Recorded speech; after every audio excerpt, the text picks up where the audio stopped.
Ito na, mga kababayan. Nako po, magigimbal po kayo. Saldico, dinampot na daw at nahuli na daw ng mga pulis. Nako po, mga kababayan, totoo kaya ito? Ito po ang kumakalat po na mga balita sa social media. Nahuli na daw si Saldico. Nako po, mga kababayan, ito na. Sabay-sabay po tayong mag-react. Ano kaya ang magiging kapalaran ni Saldico kung totoo na nadampot na? Kasi sabi ni Rimulya nung nakaraan baka nandito na raw sa Pilipinas. So ngayon, mga kababayan, yung mga napanood natin hinahanting na po at tinutugis si Saldico. Sabi po ng ibang balita, inaresto na at nasa mga kamay na ng mga pulis. Totoo kaya ito, mga kababayan? Panoorin po natin at sabay-sabay po tayong mag-react. Hindi ko pa po napapanood itong video na ito, pero sabi nila, mga kababayan, marami na po kasing mga bali-balita na nahuli na siya. Nako po, gaano kaya katotoo ito? Magandang balita ito, mga kababayan, kung sakaling inaresto na ng mga pulis. Diba? So, ito na po, mga kababayan. Hindi ko na po papatagalin pa kasi tumatayo pong balahibo ko po dito. Kasi excited din ako, mga kababayan, kung totoo na nahuli na si Saldico. Nako po, may pasabog. Kung mahuli ito, sana mapunta sa mabuting kamay. Kasi sabi nila, mga kababayan, si Saldico ay The Walking Dead na daw ito. Nako po, sana wag naman, mga kababayan. Yung balita pang iba, mukhang kinidnap siya para hindi kumanta. Ngayon naman, mga kababayan, nadampot na at nasa kamay na ng mga pulis. Totoo kaya ito? Panoorin po natin. Ang totoong numero ay 56 billion pesos at yung pong halaga na yan ay kay Pangulong Bongbong Marcos at Martin Romualdez na punta lahat. Sana po ay hindi nila ako mapatay bago ko mailabas ang lahat. Napag-alaman ko from Undersecretary Bernardo na may mga tao sa Malacanang, not the President, not authorized by the President, who misrepresented him. I will name some of them. Undersecretary Adrian Bersamin.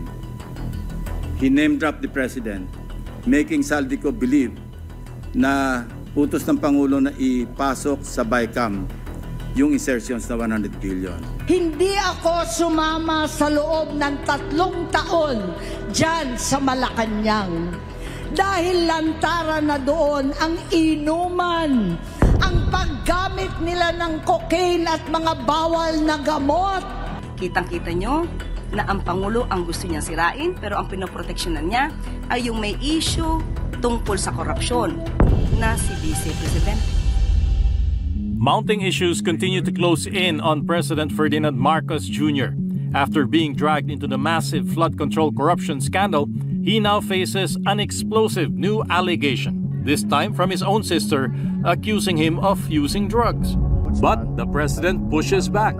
Just days after the accusation, he announced that an arrest warrant has been issued against his accuser, resigned Congressman Saldico.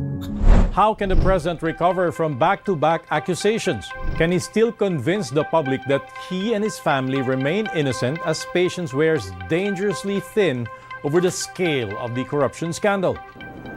I'm Stanley Palisada and this is the Weekend Wrap.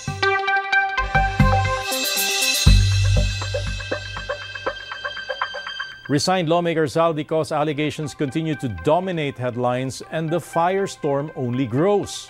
After claiming President Marcos ordered him to insert 100 billion pesos into the 2025 budget, Ko now insists the president received a 25 billion peso kickback from that insertion. Ko even displayed suitcases he claims carried the cash supposedly delivered to Malacanang and to former House Speaker Martin Romualdez's home, though he never showed actual money. He further alleges the former House Speaker threatened to have him killed if he exposed the scheme. Pagkatapos niyang sabihin sa akin in a phone call na don't come home, we will take care of you, tumawag ulit si Speaker Martin at sinabihan niya ako na pag umuwi ako will be dangerous. Kasi They might hire someone to do a rub out on me or hire the police to kill me while in jail. At the same time, Ko insists he never benefited from the anomalous. I would highly recommend one day. Nako, yan po yung mga pasabog, nakakagimbal po mga kababayan. Makakatakas kaya ang pamilya Marcos sa mga allegation na ito? Bakbakan? Binakbakan ng sariling kapatid na si Amy Marcos? Nako po, matindi po ito mga kababayan. Mismong loob daw ng Malacanang nagkalat ang mga pinaggamitan ng pulburon. Nako po, tapos binaklasan pa ng matindi ni Saldico na napunta sa kanya yung 25 billion na pera ng tao. Tindi nito mga kababayan ko. Tapos dinaanan pa ng mga matitinding mga rally. Mga kababayan, kinalampag po ang Malacanang dito. Matindi po itong nararanasan ng bansang Pilipinas sa kamay ng mga magnanakaw na ito. Iyan po ang mga allegation na sinasabi ng taong bayan. Hanggang ngayon po, wala pong nahuhuli, wala pong nakakasuhan. So ngayon, sabi na si Saldico, pinapahunting na, pinapaaresto na. Sabi nila, naaresto na at nasa kamay ng mga pulis. Totoo kaya ito, mga kababayan? Panoorin natin hanggang dulo. Sabay-sabay po tayo. Even as investigators pointed to him as a central figure in the scandal, Malacanang quickly hit back, questioning what they call glaring gaps in his testimony, while others challenged Ko to fly home, take an oath, and prove his story.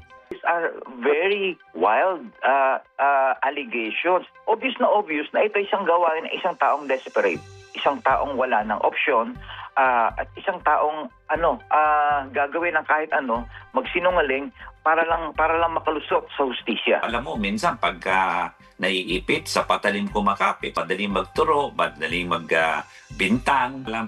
Pagkakaiba yung mga sinasabi ni Saldico sa mga nakikita mo sa mga TikTok. Alam naman natin under the rules of evidence that kailangan talaga mga sworn affidavits to, kailangan talaga verified.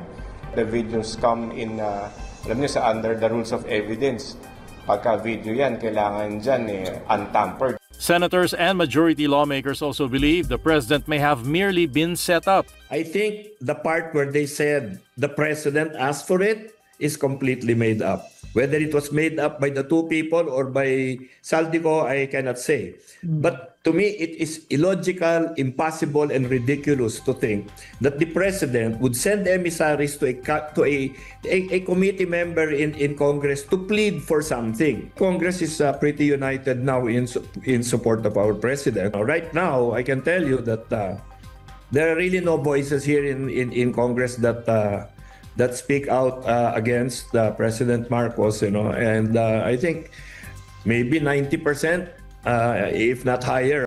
Mga kababayan, sabi, sinusuportahan daw ng Congress at wala daw umaalma na tinuturo si BBM.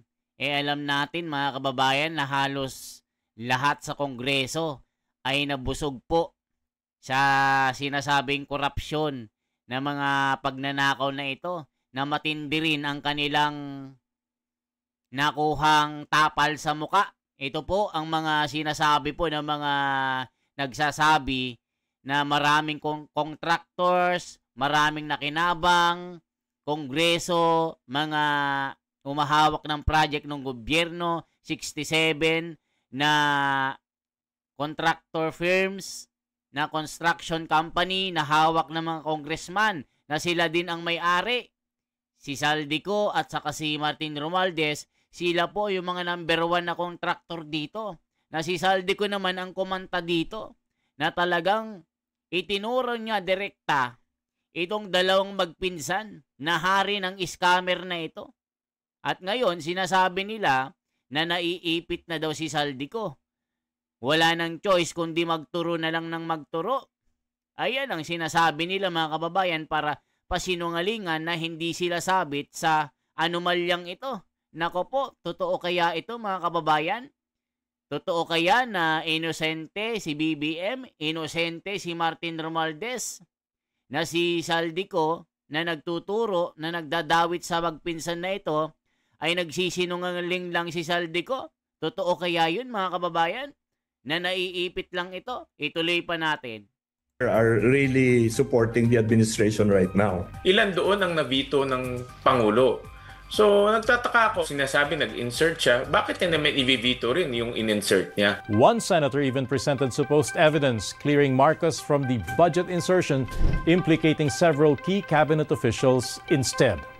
Senate President Pro Tempore Panfilo Lacson says former Public Works Undersecretary Roberto Bernardo told him certain officials also tagged by Co used the president's name to pressure Co into approving the insertion.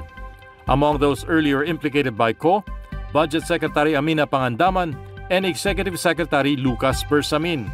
Napag-alaman ko from Undersecretary Bernardo na may mga tao sa Malacanang, not the President, not authorized by the President, who misrepresented him. I will name some of them. Undersecretary Adrian Bersamin.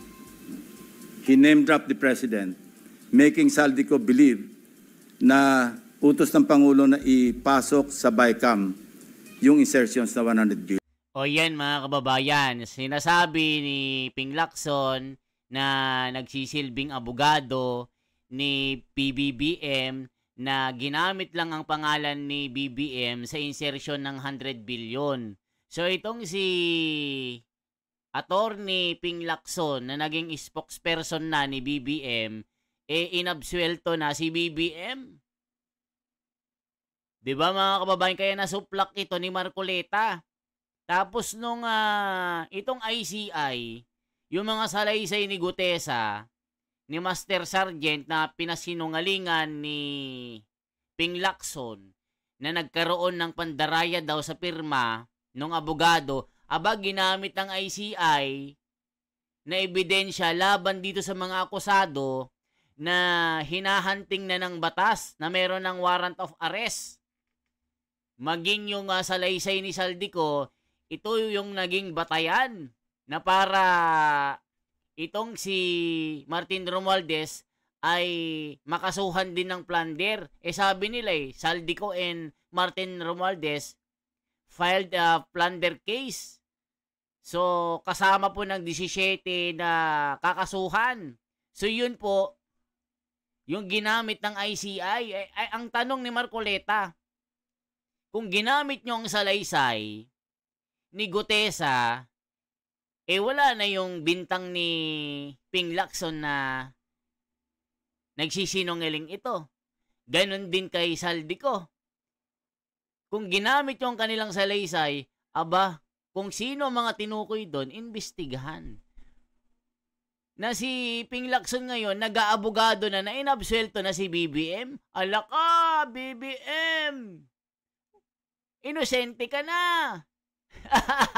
Yun po ang sabi ni Marcoleta, imbestigahan, hindi agad-agad na absuelto na, wala na kinalaman, porque nag-imbestiga daw itong si Attorney Ping Lacson. Tuloy po natin mga kababayan.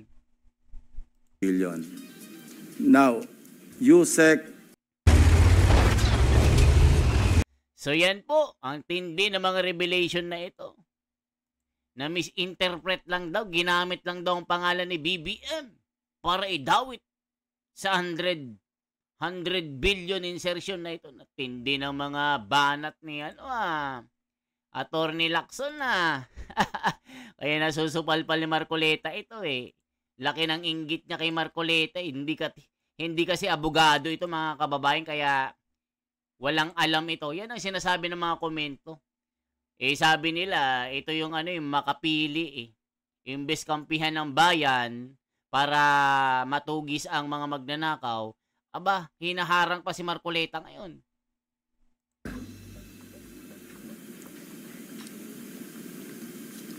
Other personalities, wala pong kinalaman ang Pangulo at wala siyang natanggap na 25 billion at wala ring delivery si Saldico. Imposible, sabi nga ni Bernardo, imposible siya mag-deliver ng 25% kasi ako yung nag-handle, ako nag-deliver ng 8 billion. Saan kukuha ng 25 billion si Saldico? Yun daw, ang nag-asikaso rin noon, si Tragib Olaybar. along with Secretary Bunuan and the others, rumekta na sa mga kontraktor, rumekta na sa mga RD, rumekta na sa mga DE. Hindi na niya napakailaman. Tapos, sinabihan siya ni Yusek Traigib Olaybar na si Secretary Bunuan asked Executive Secretary Bersamin several times, sino ba magpapacilitate itong 52 billion? Of course, isasama sa BICAM, paano ito re-release? Sino magpapacilitate? Ang sagot ni ES Bersamin sa kanya, we will take care of it. Sila na raw ang bahala kung paano ayusin yung 52 billion. This controversy triggered another shakeup in the Marcos cabinet. The palace announced the resignations of E.S. Bersamin, Pangandaman, and Presidential Legislative Liaison Office Chief Adrian Bersamin. But it insists the president did not fire them. Both officials respectfully offered and tendered their resignations out of delicadeza after their departments were mentioned in allegations related to the flood control anomaly currently under investigation, and in recognition of the responsibility to allow the administration to address the matter appropriately. But former E.S. Bersamin contradicts that version. He says a certain person called him on November 17, telling him his time was up and that the call did not come from Malacanang. Hindi ako nag-resign. Pag sinabi mong nag-resign ka, parang may tinatakbuhan ka. Na magandang pakinggan yung for delicadeza, ang ganda. Pero hindi totoo yung nag-resign ako. You ask them kung bakit nila without consulting me. The messaging should be clear. You ask them if they had a letter. May disappointment, but hindi sama ng loob yun eh. Because, you know, you do not expect na you can be out of the office so quickly. The exercise of the priority, but I am aware of the nature of serving at the pleasure of the president. He also insists his office had nothing to do with budget insertions, denying being the mastermind of anything. Kung meron bang mga tao na gusto akong i-implicate dyan, itigil nyo na yan, i-demanda nyo na lang ako para sagutin ko ng tama. Kasi right now, puro innuendo, puro mga pasaring. If ever they want to charge me as the mastermind, whatever case they want to file, they file it. Senator Lacson has the evidence. Well, we will respect his declaration there. Pero sa tingin ko lang, sa mga kwento ni Saldico at saka ni Bernardo, hindi ko naman pwedeng sabihin na naniniwala ko agad. But as far as I know, Adrian and the others are not that into this na sila lang ang gumagawa. Huwag din niyo sabihin na ako ang mastermind. Amid the back and forth, the palace insists the matter should be left alone, saying both Bersamin and Marcos have already spoken. So yan mga kababayan, nako po. I-check nga natin yung sinasabi nilang na-aresto si Saldico. Check nga natin. Arrest, eto po mga kababayan. Sinasabi nila na-aresto si Saldico, arrest, eto po. Nasaan na yun? Merong balita dito eh. Arrest warrant of Saldico, others implicated in flood control mess. Okay, ito po mga kababayan ko. May arrest warrant ito. Anong nangyari kay Saldico? Warrant arrest of Saldico. Inilabas na sa araw ng korte. Naku po mga kababayan, ito po. Check nga natin anong ginawa kay Saldico. Nako. Totoo kaya na na-aresto ito mga kababayan? I-check nga natin. Naku po. Matindi pong laban ito Ito po, dito galing sa News 5. May nagsasabi kasi na naaresto na at nasa kamay na ng mga pulis. Totoo kaya ito? Naglabasan ng arrest warrant ang Sandigan Bayan laban kay dating Congressman Zaldico na ngayon nasa ibang bansa. Ano mga susunod na maaring mangyari? Ang interes daw ng gobyerno ay mapabalik si Zaldico sa bansa para harapin ang kasong sinampa laban sa kanya. Pero ayon sa abogado ni Ko na si Rui Rondain, may mga kondisyon si Ko bago siya bumalik. Una, hindi haharangan ng gobyerno ang anumang petisyon na ihain nila para makapagpiyansa si Ko. O hindi kaya payagan si Zaldico na magsailalim sa house arrest. Ang pangamba raw kasi nila baka kung anong mangyari kay Ko kung siya ay ilalagay sa ordinaryong piitan o kulungan habang binibista ang kanyang kaso. Yun lang, tila naunahan na ang kanyang mga kondisyon. Ngayon kasi na meron ng warrant of arrest laban kay Ko, maaari nang ipakansela ng DFA ang kanyang pasaporte. Sa Philippine Passport Act of 1996, ito po ang grounds para sa kanselasyon ng isang pasaporte. Una, kung pugante o wanted ang isang tao. Pangalawa, kung siya ay nahatulan ng guilty ng isang korte. At pangatlo, kung ang kanyang pasaporte ay peke o kaya ay tampered. O di kaya kung ang isang tao ay banta sa seguridad ng bansa or sa public safety. Kapag nakansela na ang pasaporte, hindi na pwedeng pag-alagala sa abroad ang isang Pilipino. Merong dalawa pang paraan para piliting makabalik si Zaldico ngayong meron ng arrest warrant laban sa kanya. Narin po ang extradition. Meron tayong extradition treaty sa 14 na mga bansa. Kung nariyan si Zaldi sa alin sa mga bansang yan, maaaring mag-request ng Pilipinas ng kanyang arrest at extradition pabalik ng Pilipinas. At ang huling paraan, ang paggamit ng ating membership sa Interpol. Kung kaunti lamang ating mga extradition treaties, halos lahat naman ng bansa sa mundo ay bahagi po ng Interpol, kasama na tayo. Maring isanggunin ng Pilipinas ang kaso ni Zaldico sa Interpol at mag-request po ng isang red notice para siya'y arestuhin ng mga otoridad sa ibang bansa at ipabalik sa Pilipinas. So yan mga kababayan, i-check na natin kung nasaan yung sinasabi nila na arrest Zaldico. Totoo kaya ito? Team, pare, patupad ang arrest warrant versus Zaldico at 17 iba i-deploy ng NBI. Naku po, nasaan kaya yon? Ipapatupad na ang arrest warrant. Ito po mga kababayan ko. Nag-deploy na ng team ang National Bureau of Investigation para ipatupad ang arrest warrant na inisyu ng Sandigan Bayan laban kina Zaldico at 17 iba pa na sangkot sa anomalya sa flood control projects. Sa isang pahayag, sinabi ng NBI na pinakikilos na nila ang kanilang puwersa para sa agarang implementasyon ng arrest warrant.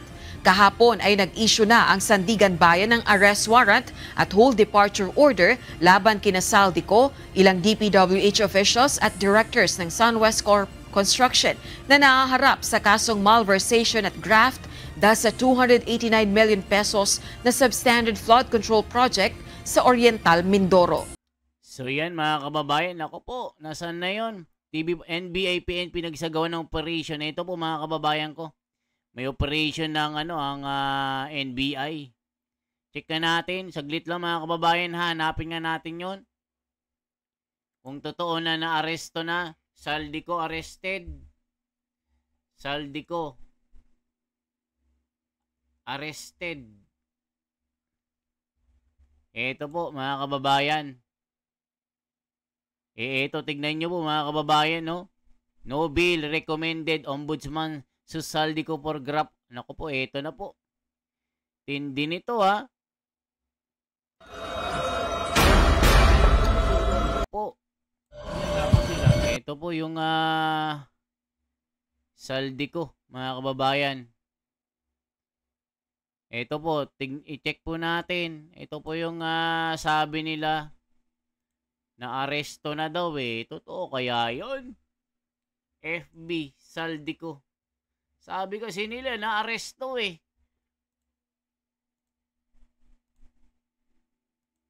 Check nga natin kung totoo ito. Totoo kaya na na-aresto na ito, mga kababayan ko? Nahuli na daw eh. Totoo kaya yan? Ito po, i-check po natin kung gaano ka totoo ito. Ito po si Zaldico. Firm na pagmamay-ari rin umano ni Ko.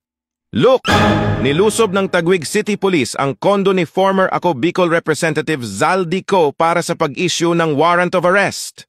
Matinding aksyon ang naganap nitong Sabado, November 22, 2025, matapos personal na magsilbi ng Taguig City Police Station ng warrant of arrest laban kay dating Ako Bicol Party List Representative Zaldico sa kanyang condominium unit sa Taguig City. Hindi lang si Ko ang may kaso. 17 pang individual ang kasama sa warrant, kabilang ang ilang opisyal ng Department of Public Works and Highways, DPWH, at mga tauhan ng SunWest Corporation, ang pribadong construction firm na pagmamay-ari rin umano ni Ko. Ayon sa investigasyon, sinasabing tumanggap ng malalaking kickbacks si Ko mula sa mga flood control projects. Mariin naman itong itinanggi ng dating kongresista, sinabing wala umano siyang kinalaman sa anumang anomalya at handa siyang harapin ang kaso. Habang patuloy ang operasyon at investigasyon, mas lalong umiinit ang usaping hinggil sa korupsyon sa mga infrastruktura at paggamit ng pondo ng bayan. Sa panahon ng sunod-sunod na anomalya, kailangan nating maging mas mapanuri. Bantayan natin ang katotohanan at ipanawagan ang hustisya. Huwag tayong manahimik, panahon na para kumilos. So yan mga kababayan, sinugod pala yung condominium niya sa Taguig. Sabi kasi nila na aresto, wala pa palang update mga kababayan. Hindi pala totoo yung balita na nasa kamay na ng mga pulis. Nadali tayo dun. So ngayon mga kababayan, ano sa tingin nyo? Maaaresto ba ito? Makukuha ba nila si Saldico? May Interpol? May mga ano-anong mga ginagawa ng gobyerno? Mapapauwi kaya nila? Mga kababayan? Kasi nga, natatakot si Saldico na umuwi kasi nga, alam nyo na. Sabi nga nila, The Walking Dead na daw itong si Saldico. Nanganganib po ang kanyang buhay. Kasi syempre, hinahabol na siya at hinahunting siya ng mga malalaking sindikato dito para makatakas sila sa kanilang mga kasalanan. So, ano sa tingin nyo mga kababayan? I-comment nyo po, mag-react po kayo. After nyan, i-like nyo yung video, subscribe nyo yung ating reaction video, yung YouTube channel natin mga kababayan, i-share nyo po para po makita nila yung kaganapan at mga nangyayari sa mga status ni Saldico at kaganapan sa politika. Okay po? Ako si The Wonders Philippines. Salamat po mga kababayan.